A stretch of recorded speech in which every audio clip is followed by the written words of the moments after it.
Napenda jinsi Sifuna hujibu hawa majamaa. Nataka niwaonye wa Kenya. Hii language ambayo nimeanza kusikia hii.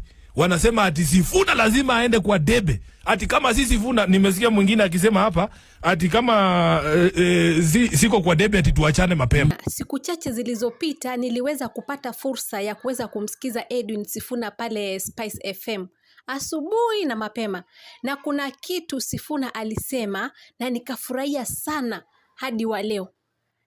Hayo maneno aliyoyatamka kwa hiyo audio, akisema kwamba alikuwa anataka kuaddress, kama mlivyomsikia, alikuwa anataka kuaddress huu umati ambao unasema kama si Sifuna atakuwa kwa debe watamtoka.